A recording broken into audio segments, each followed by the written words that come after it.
Welcome on to the Searching for Mana show. Brett Harrison, FTX US president. It would be really useful if you could start by explaining to the audience what's going on at FTX right now. Sure.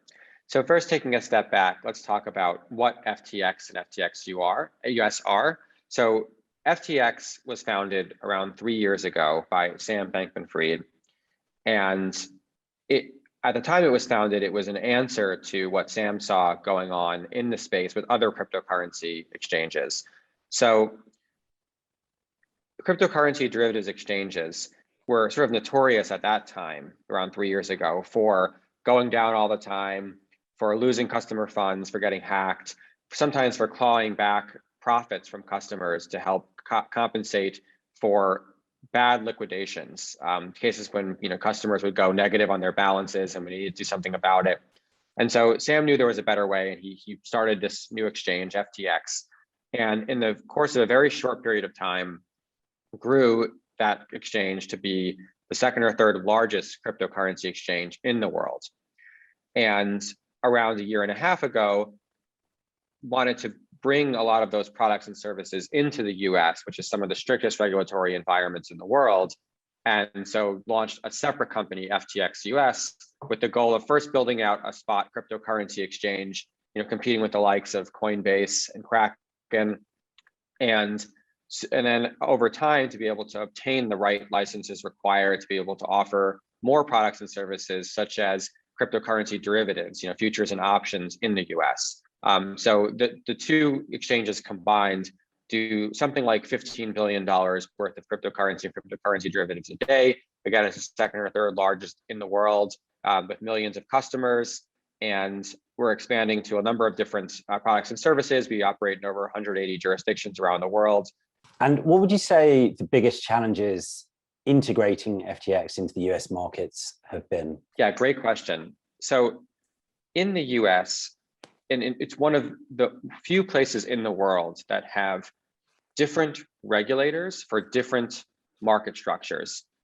So in the US, there's the SEC, the Securities Exchange Commission, which are responsible for regulating securities, especially around things like listing and registration. For example, what can be IPO'd on an exchange, and also jurisdiction over the stock exchanges themselves. And then there's the CFTC, or the Commodity Futures Trading Commission, which regulates commodity derivatives. So things like gold futures, oil futures, all very relevant now in the current political environment.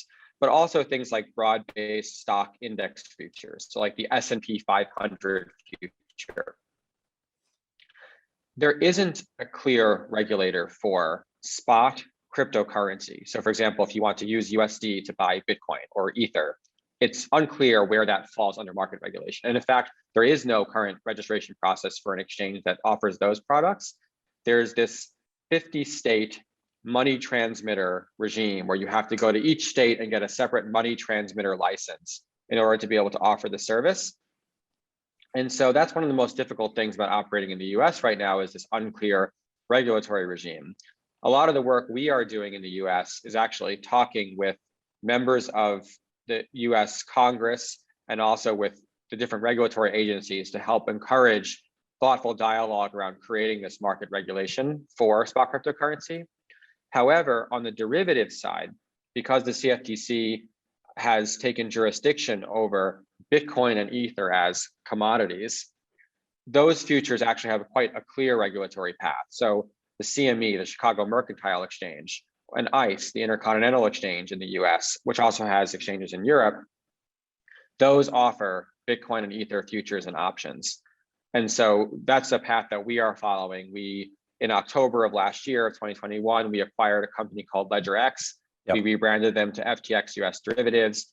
And that is an exchange that has the CFTC licenses required to be able to offer these products. So we're now in close dialogue with the CFTC to be able to offer similar products in the US following that path.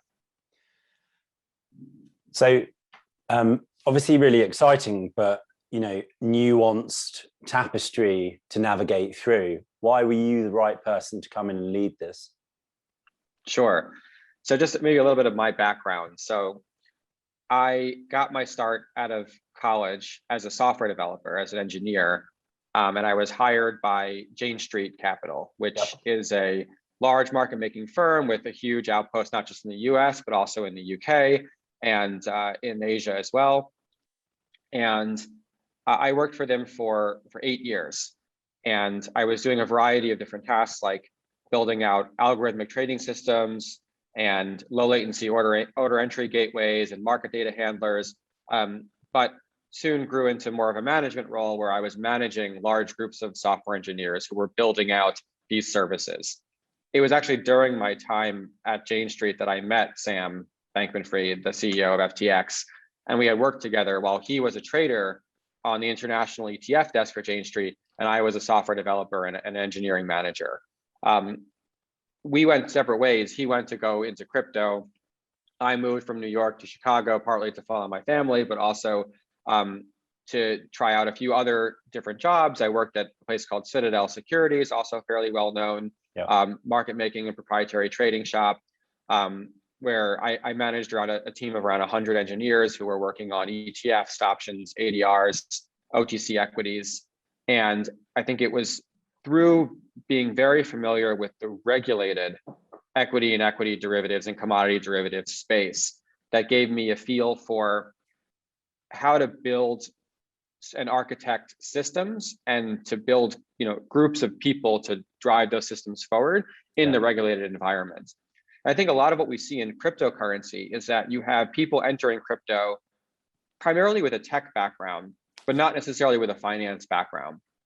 And so you see in general a lot of pushback against calls for regulation, whereas with the experience in finance, you know that in order for a financial sector to grow and be prosperous and be safe for consumers, you need that experience knowing that regulation is a critical piece of that, because you might be a good actor and impose good rules on yourself for your own exchange.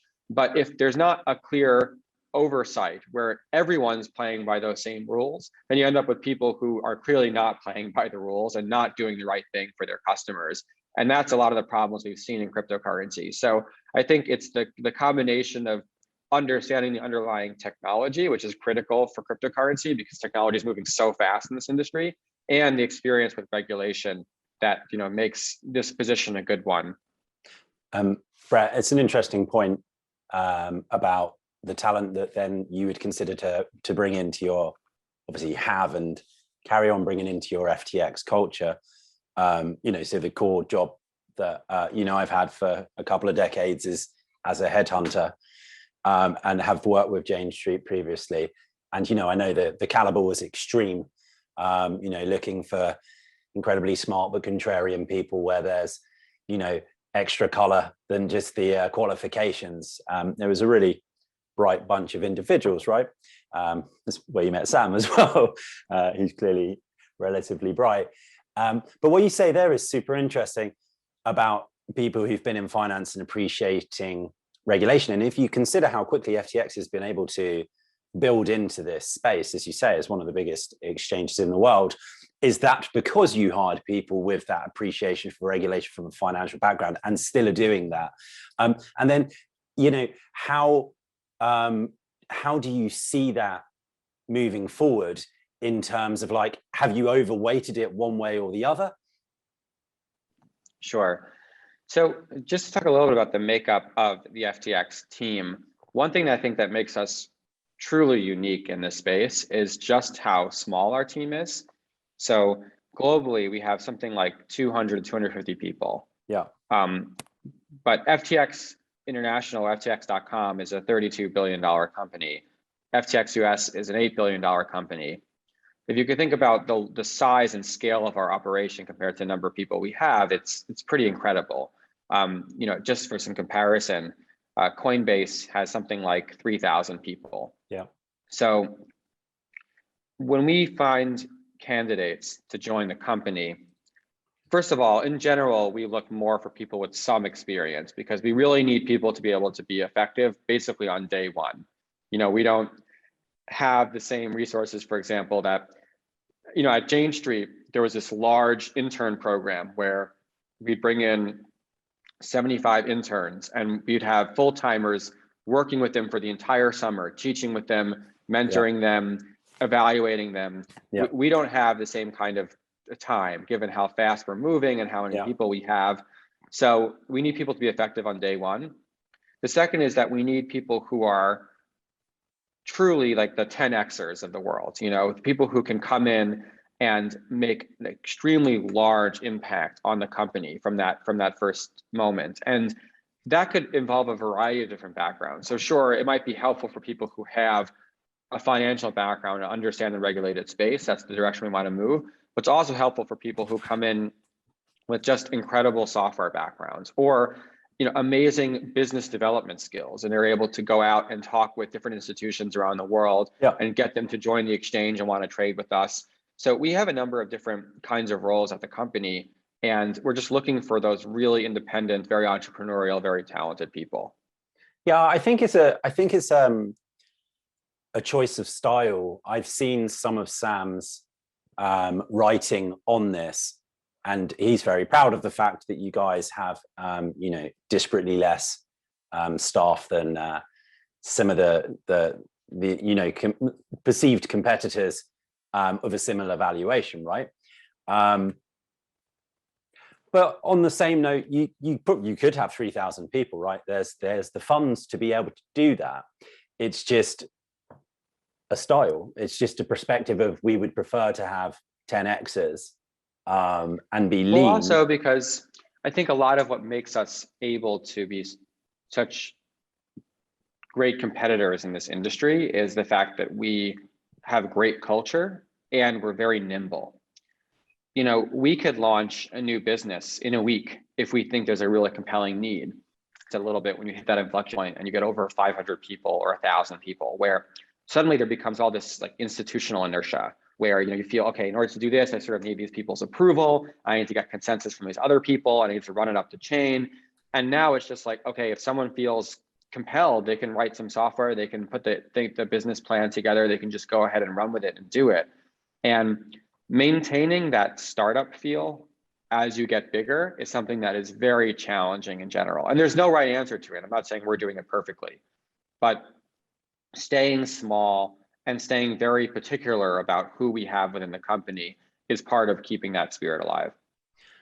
I want to walk through to that point, two of the exciting new aspects of FTX's product line, specifically the opening of the NFT marketplace and lifting the lid on the company's new gaming division. Can you walk us through the vision for these new products, please? Yeah, absolutely. This is something that I personally developed a lot of on the NFT side. So it's a topic that I really enjoy talking about. So first of all, just for the audience, maybe what are NFTs? People know maybe about Bitcoin, and Bitcoin is a token, like a currency. It has a capped supply. There'll never be more than 21 million Bitcoins in the world. But if you have a Bitcoin and I have a Bitcoin, we have the same thing. They're worth the same amount. If I gave you mine and you gave me yours, it would be the same thing, right? Those are examples of fungible tokens. A non-fungible token is just a token where there's only one of it. So it's one token that can't be divided up, and it has one unique address that identifies it, different from anything else. And I could be the only one with it in the world. And if you don't have the same object that I do, unless I give it to you, and then I don't have it anymore. So what people have done is taken these non-fungible tokens and attached data to it, like a picture, a JPEG, or a song, an MP3, or it could be maybe neither of those two things, but it is a key that gets you into a private channel on Discord, or it enables you to get into an event like a ticket. And so what NFTs have done for the first time ever, really, is give a cryptographic way of proving ownership of something in the digital world. We're definitely at the very, very early stages of this technology. And the primary way we see this play out in the real world right now are digital art collectibles. Things like, the Bored Ape Yacht Club, with 10,000 different images of like a drawing of an ape. And people want to be, part of the community that holds this thing. And that is great, but that's just sort of like the beginning of what this technology can hold. The other thing is that it's a great way for people to learn about crypto. You know, if you want to get someone new started on cryptocurrency, you tell them, okay, well, Ethereum is a layer one blockchain network that's proof of work that lets you build smart contracts. And already you're 18 terms too far into the conversation and you've lost pretty much anyone. But the idea of, oh, here's a collectible and it's a digital collectible and you can own it and you're the only one that owns it, that has appeal. People think about collecting stamps and football cards and things like that. That appeals to people. So I think as a way of people learning about this blockchain technology, it has a lot of broad-based applicability. So we built our NFT marketplace, and to start, it is a consumer-facing, basically like art and music and collectible marketplace, and people can purchase NFTs, and it also can mint their own NFTs on the platform through ftx.us/NFTs. And they can do it on a variety of blockchains. They can use Ethereum, they can use Solana being a lower cost, higher throughput, more energy efficient blockchain than Ethereum. But one thing we've announced recently is that we are opening up this gaming division with these particular focus on gaming initiatives. And so just to dig into that a little bit, games have this enormous potential as an industry, right? There's billions of dollars every year that are spent on in-game items and things inside of game economies. Yeah. But they very much are a one-way flow. You put money in, you can't really take the thing out. The only way this actually happens is through these gray markets. For example, you might build up some character in an RPG and then take the password to that login and sell it on eBay. And that's how you transfer ownership of the character, which is a pretty sketchy way of putting together a marketplace. Well, what NFT and blockchain technology would let you do is have this open, transparent, cryptographically secure marketplace that could exist outside the game or in between games in a way that is transferable and can apply market principles to it. And so we're talking with dozens of game studios who are interested in trying to take their in-game economies and turn them into open blockchain-based economies, but they're not experts in cryptocurrency. That's our job. We're not experts in game designers, that's their job. And so we're trying to find ways to work together where they can leverage our technology under the hood of their games while we can, insert our technology into these awesome worlds that they built and work together on that front. And so that's sort of the history behind what we're doing and what we're getting into in the gaming world. It's fascinating, isn't it? Because you wouldn't have, several years ago considered, derivatives exchange to go anywhere near these types of initiatives. But because of the, cryptocurrency being what has been exchanged on the blockchain, therefore, when NFTs come around, you are moving into what could be music, art, and then, as you say, gaming. Why would you possibly be, going into gaming like several years ago, just be like, this is too much. Like, these guys are not focused. But actually, as you just as you explain it, of course, it does make sense for that exchange of the in-game. What did you call it? In-game economies. Yeah, I mean, imagine hearing, on the news that the London Stock Exchange is going to be partnering with, Call of Duty. Yeah. I think people would think that they're insane. Yeah. But what's actually happened here is we've built a set of core services. What are those services? They are connecting to banks to accept payments. Yeah. They are connecting to blockchains to accept deposits and withdrawals of cryptocurrencies. Yep. They are a wallet infrastructure for holding cryptocurrencies. They are a way of identifying users and making sure that there's no money laundering on the platform, and we're upholding international sanctions. Again, a very relevant topic now. And we are a mobile app and a web app where people can, using a user interface, they can interact with these services. Those things are necessary for cryptocurrency trading, for derivatives trading, for games, for NFTs, for stock trading, for Venmo, PayPal type payment services. So when you have that good core set of services, you can build many things on top of those pretty easily. And that's why we're able to walk into these adjacent areas and not stray too far from what our core competencies are. And Brett, you previously said that building out healthy customer relationships that use blockchain technology that's not necessarily dependent on cryptocurrency trading is a goal for FTX. Your head of partnerships, Sina Nader, has talked about meeting people where they are. How do you see these relationships being built? Are there other areas besides gaming, sports, NFTs you're looking to move into in the future? Yeah, so one of the ones we're also looking into, at least to start in the US, is sort of vanilla stocks and options trading. And the feeling behind that is, again, that has nothing to do with blockchain, at least yet. You know, FTX.com offers these tokenized equities, which are really cool because they're 24/7, they're instant settlement, there are derivatives on top of stocks. But when people want to be able to invest their money, they'd like to be able to have all the possible choices in one place. I mean, imagine if you had to keep some of your savings in this brokerage account for stocks, and then some of your savings in this account for crypto, and then some of your savings in this other account for NFTs. And if you woke up one morning and decided I wanted to put all of this into crypto, well, then you need to somehow withdraw funds and move them across between banks and wire funds, and it's very difficult. I can imagine it. I can imagine that's why, it. yeah, that's why these apps like Robinhood have become so successful, because they're a stock trading app that everyone loves. They put all their, you know, their deposits into to be able to trade stocks. Yeah. Then they knew their customers wanted crypto, so they added Bitcoin and Ether. And even though you can't deposit or withdraw Ether from the platform, why? Because all their money's already there. So for us, we want to offer this comprehensive suite of services. And so that's why we're kind of pouring into adjacent fields like traditional equity securities trading, because we know that's what customers want. They want to be able to do more traditional kinds of investments alongside of more avant-garde types of investments like cryptocurrencies.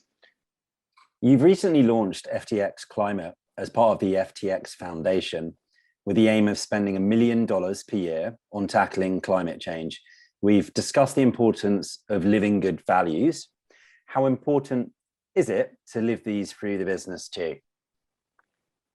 Sure. Yeah. So one of the biggest concerns people have about cryptocurrencies is the environmental impact and the energy usage. And there's no question that proof of work networks like Bitcoin and Ethereum, at least Ethereum in its current incarnation, require a lot of energy in order to do the mining, where that's the validation of each, you know, digital ledger transaction. Now, it turns out that a lot of the energy that is used for these proof of work validations are coming from renewable energy sources. And so it's actually a way almost of, you know, subsidizing the renewables sector. But if you ignore that, there's no question that it uses a lot of energy. And what we want to make sure that is, if this industry is going to grow to as large as it has been and is going to grow too, we want to make sure we're a responsible actor in that ecosystem. So not only do we support and encourage blockchains that have far lower energy usage. So for example, Solana, a single transaction is about the same energy usage as 2 Google searches. So it is far, far, far less energy than, for example, 1 Bitcoin block mine. Even with that, we still want to make sure that we're going above and beyond and setting an example for the fact that we are taking this energy aspect of blockchain very seriously, and we want to make sure we're offsetting our usage as a company. And so that's why, in addition to investing in these, you know, more efficient chains, we also do things like purchase carbon credits to offset our, you know, carbon emissions as a company, something like 200% by spending the money in this particular way. Yeah, no, amazing. And you mentioned Solana a couple of times, and there are a few kind of green chains coming through now, which is great to see. So look, just before we kind of shift gears to some of your bio, having heard all of this, you would have thought that you've been with FTX for for 9 years, not just under a year and 9 months or something around that. It's unbelievable. It's like living 7 lifetimes of business. Just because of I have a lot more gray hairs than when I started last May. Yeah, I can imagine. But I mean, it sounds so fun. There's obviously a massive responsibility of, you know, kind of taking the opportunity that you guys have as well. So I understand that can be pressure. But you know, like just informally, how's it been? Has it kind of been pinch yourself amazing? Like talk us through the emotions of the last 9 months. Sure. Yeah, I'll definitely say this gets into, you know, my bio a little bit, and I talked about some of this towards the beginning, but I imagine that there's a lot of your listeners who maybe they want to get into a financial services career, or they're currently in a financial services career, and maybe they work for a bank, or they work for a trading firm or a hedge fund. And one thing that characterizes those kinds of jobs are that they're very internal. You know, when you build something for the company. And in some cases, it might be highly secretive, highly proprietary. You know, when I worked at Jane Street and Citadel and another futures high frequency trading firm called Headlands, everything we did had to stay within the company. It wasn't like I could get on Twitter and say, hey, we have this like brand new algorithm where we shaved a quarter penny off of this stock trading. You know, that would never happen, right? And as a result, there's no cooperation between the members of the industry. And so people are reinventing the wheel. Everyone is doing basically the same thing with slightly divergent evolutions in each company. Imagine then coming to crypto from that line of work where everything is very public and open. And I think a lot of that is informed by this sort of open source mentality that in order for the whole industry to grow, we all have to contribute to it. And we have to make sure that it grows responsibly and that we're all investing well in the next technologies. You know, Coinbase Ventures is an investor in FTX, even though we are, you know, competitors with each other in a lot of ways. So the idea that like not only are we investing openly in this technology, but we're actually investing in each other as competitors is sort of amazing. And so, and even like for myself, just I never had a social media account prior to May 12th, 2021, when I joined FTX. And now a lot of what I do is like go on Twitter and talk about policy, talk about new products, and answer individual users' complaints and questions about the product. And it's just a completely different world. And it's a fun one. And it's something that is exciting and exposes you to a lot of people and a lot of new companies and a lot of new technology in a way that I think that felt somewhat being held back in previous roles by being in these companies that were pretty closed off to the outside world. Yeah, you mentioned Coinbase Ventures. You guys have just created FTX Ventures, or not just created, but just hired the lead into it. So actually, we'll come on to that at the end. But great to hear. It sounds like you know, that's really liberating, and certainly, you know, you kind of mentioned the audience a couple of times. Certainly, we find that the audience are most excited and cult-like when anybody from, you know, the crypto or blockchain community comes onto the show. Because there really is a feeling of you know, there's an opportunity to be part of shaping how the future kind of is gonna look. And it does feel like at the moment that there's a collaboration to it, and there's a really positive purpose. Like genuinely, there really does feel like that exists. But nonetheless, as you say, there will always be bad actors. So regulation plays its part well. Yeah. So if you could think about the first time really you started thinking about what you might be doing in a career, and I ask that with a caveat of hard for you to say this, but you know, you're in a position of what a lot of people would aspire to, and clearly have been really successful throughout your career. So, you know, when you first started thinking what you might do, and some of the things that perhaps then set the trajectory for this success. I would maybe suggest a few, you know, pieces of advice, I think, from viewing not just my own career, which took its own particular trajectory, but just in terms of seeing other people and how successful they've been, you know, seeing Sam's trajectory, seeing the trajectory of the people who work at Solana, other people who have been successful, who I now have met through this career. The first is, like it or not, in finance, everything is built around technology.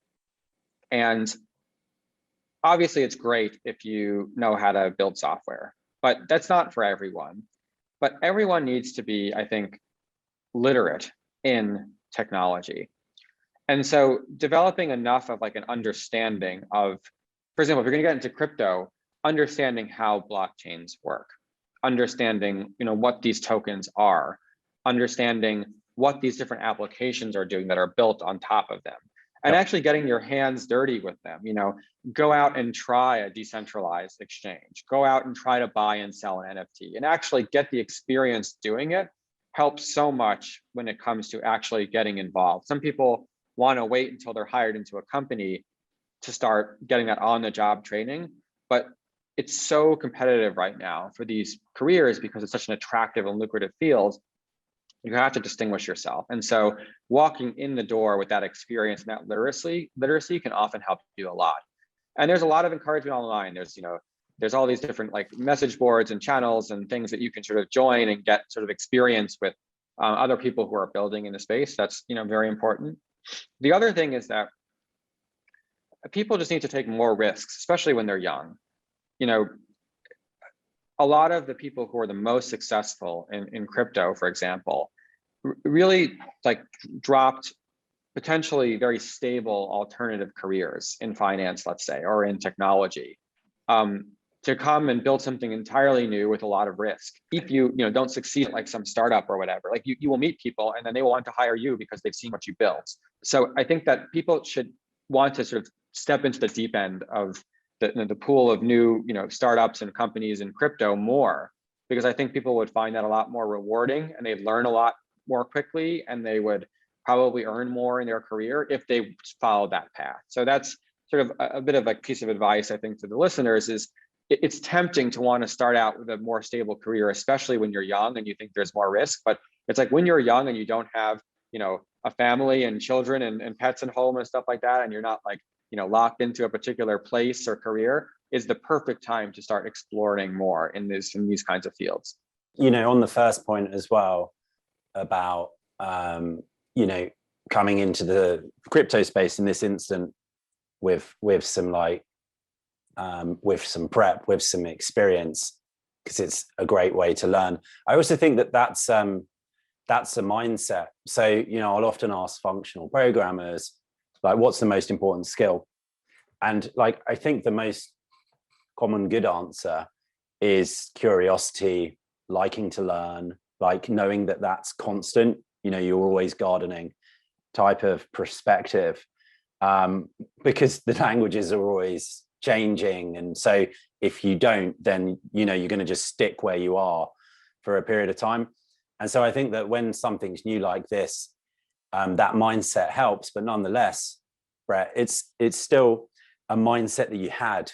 And so what I like to try to do is kind of track back to where perhaps this came from. So what were some of the influences when you were growing up that you had that shaped this mentality? Sure. I would say, in college, I was, very much part of like the math and computer science circles there. And what I saw was that my friends and the people around me took very similar paths, where they sort of started out in this kind of pure theoretical world of, like number theory and category theory and, algorithmic complexity and things like that. But as over time, people started to build stuff, they started to make programs that actually showed something. They would take jobs and internships at companies that were employing them that might not have been billed as software companies, but clearly needed software developers. Yeah. And I think that had a big influence on me, because I always thought like, oh, I think I'll just be like a teacher, which, sorry, I don't mean just be a teacher. Teachers are very, very important. And that's a very, very difficult job.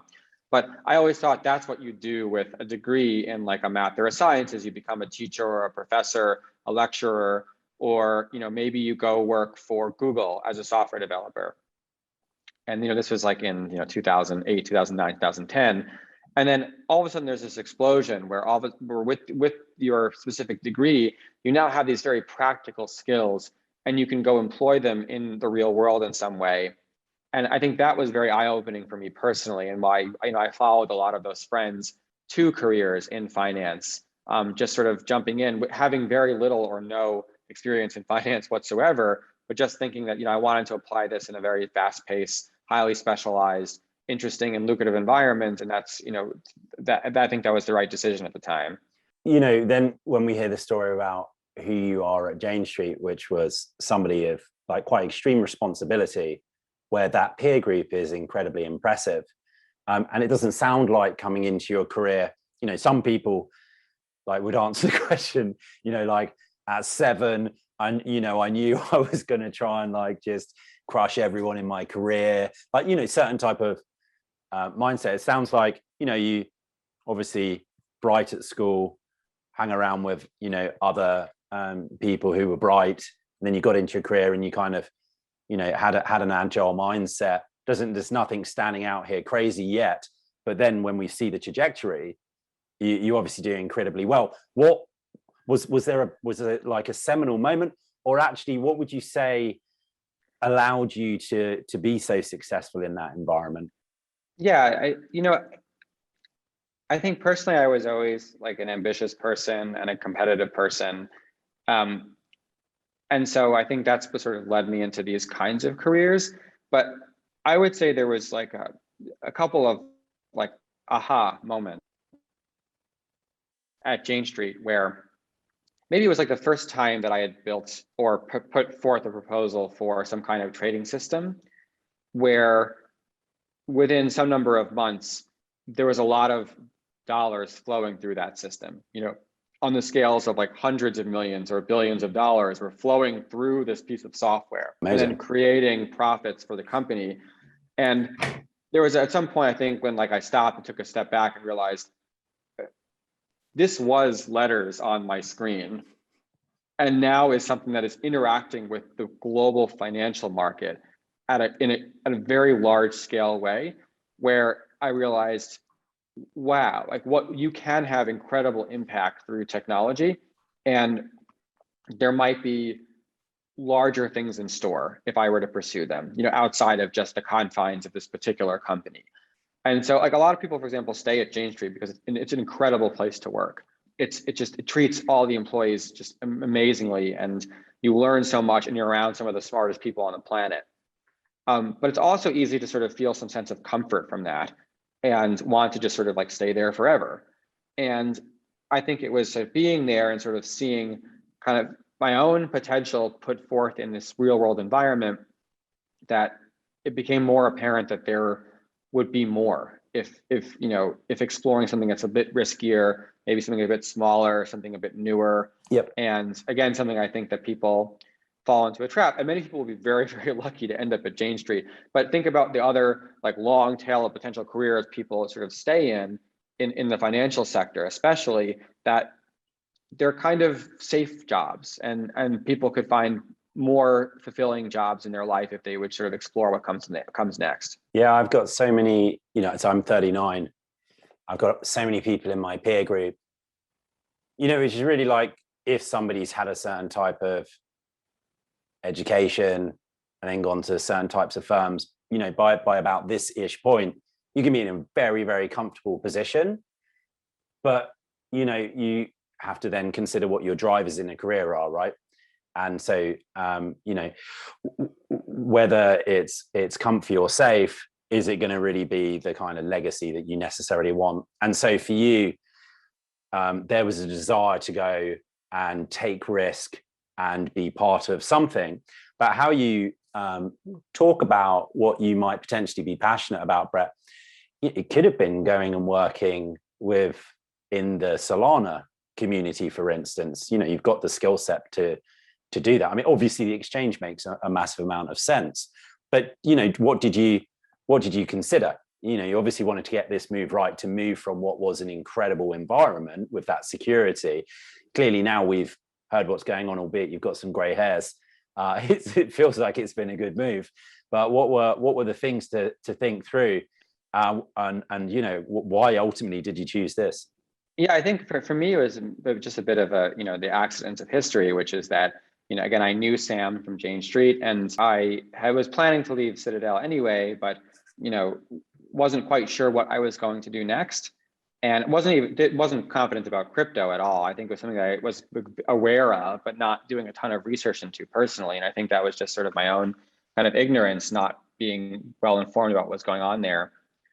And I kept in touch with Sam, and he was just one day like, "Hey, you want to come over to FTX?" And I just said yes. I didn't even know much about it, but I knew that whatever this is clearly taking off, and this is an amazing company, and I want to be a part of it. So it was sort of like right place at the right time. I think Solana was still had been around for some time, but was still somewhat in its sort of infancy in terms of popularity and usage. Yeah, I mean, maybe in some different universe, I would have made different choices where if it was like a little bit later, I was more into crypto, could see everything that was going on, maybe something else would have happened. But yeah, that's just the path that, my particular course of history took. You seem to have a keen sense of living good values, like you're interested in effective altruism and veganism. Where did these develop? Sure. Yeah, I think a large part of that comes from my relationship with my wife, who was vegetarian her whole life, and really into figuring out how to be most effective in terms of living a life of good values and helping others. And it's because of her that I became vegan, and like we rescued a lot of animals. We have like 11 pets at home. It's sort of insane. You've got to list through what they are. We have 6 cats and 5 dogs. Oh my God. Wow. and 1 human, a child too. So we it's through that we developed this life together where we want to live an effective life with values, and that has been very good for working at FTX, because there's a similar ethos at FTX that people there are in a large part earning to give, figuring out how to create as much wealth and then use that wealth primarily for the force of good. And that feels good, working for people and with people who have that same mission.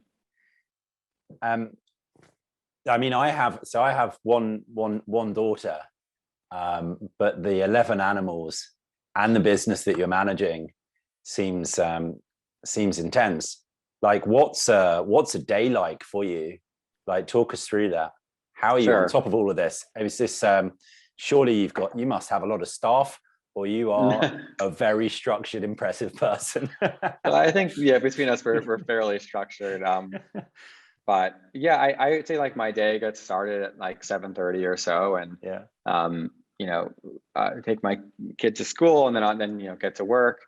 And what I try to do fairly religiously is block off an evening time, like let's say 5 p.m. to 9 p.m. every day, where I'm with my family. Amazing. And so I'm working as hard as I can up until that point, and then I try to unplug from the crypto ecosystem, which is 24/7, which can be pretty intimidating. Yeah. And then after that, go back to work until maybe like 1 or 2 in the morning or so, and start it all over again. And so it's intense. It's a long schedule, but I think it's important, especially if you're in this industry, which is just round the clock, to find time to make sure that you're always focusing on the important things outside of your job. Is that 7 days a week, or do you get some weekend? The weekends are a little bit slower. I don't drive to the office on weekends, and I spend more time with family than I would on the weekdays. But there's still plenty of work on the weekends. It's a good time to catch up on other stuff. Tell us a story, if you be so kind and dare to, about Sam. Sure. Here's one story. One time, Sam texted me detailed thoughts about a prospectus that he had read. His very, very detailed thoughts for a very complicated paper that he had parsed through. And he's in the middle of typing to me. And you know how when you're on chat with someone, you can sort of see the bubbles come up when people are typing, and so he's typing to me. I looked at my screen and he was on live news. He was doing an interview on like national television, and he was typing very complex thoughts to me over text while answering questions on public broadcast television. Brett, are you doing that to me right now? I am not. Show me those hands. Show me. That is not a skill I possess as much as he does. Obviously, this is not live. It's been told to me that he often can be playing like League of Legends too at the same time that he's talking to you and having a complex conversation. So that's a good story for him. That is amazing. And I mean, there's so much happening with you guys. I think there's like a new head of fashion that's just joined. You guys are expanding to Europe, but you've spent your very valuable time being really transparent. So I can't keep on going on, but I would like to ask two more questions, and one will be completely the topic that you choose to talk to. But before that, you are on the Searching for Mana show. Mana is your magic. What would you say your mana is, Brett? Wow, tough question. I think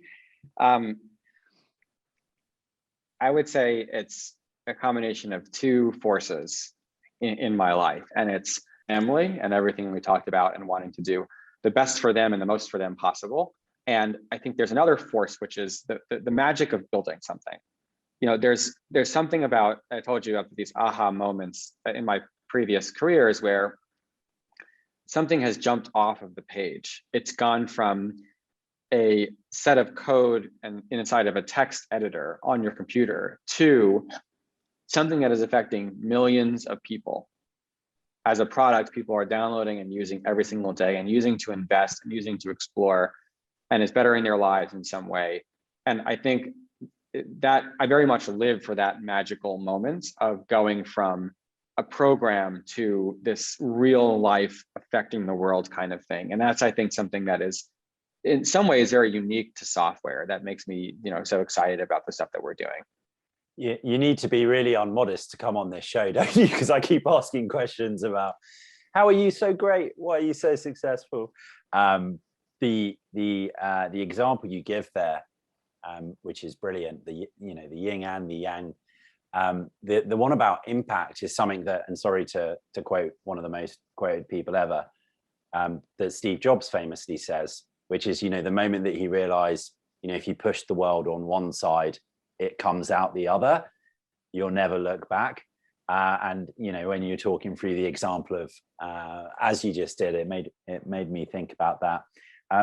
Brett, so just finally, really what I'd like you to do, because we've spoken a lot about what's been going on, your past and now, is just as much as you want, set the horizon for what you're going to be doing and what FTX is going to be doing next.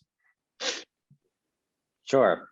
So I think this year we're looking to expand on 4 main verticals. So one is just expanding our current offering in cryptocurrencies. A big part of this is building a better product for retail investors. We have a couple million investors. We'd like to grow that by 10 times. And how do you do that? Well, it's a combination of building a product people love and they want to use over some other ones. It's educating people about a product they might not even know about. You said, your audience might not be as familiar with FTX as people might be in the US, for example. So getting people aware of who we are through the partnerships we're doing, those could be sports, entertainment. So that's vertical 1.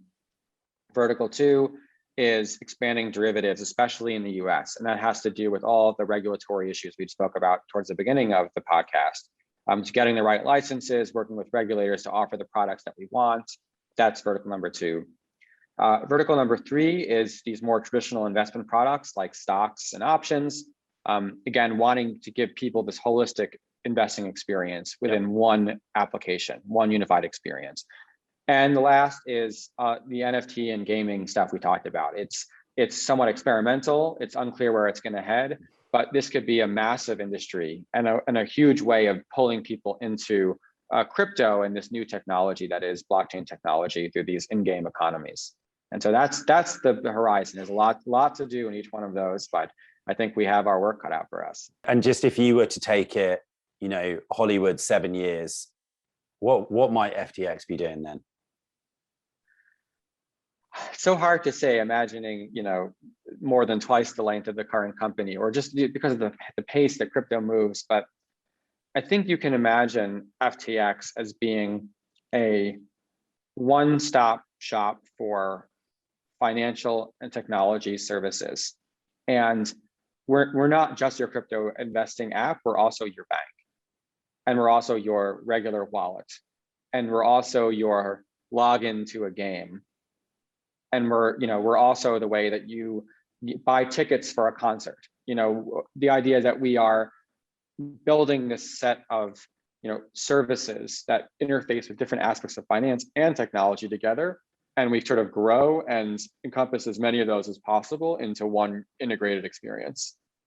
Wow, amazing. Well, look, I'm hoping that happens, because it'd be amazing and much more efficient. And you guys certainly seem to, you know, be in one of the pole positions to make that happen. But as you say, so much collaboration going on in the space, which is great to see. So Brett, thank you so much for coming on the show. Absolute pleasure having you on.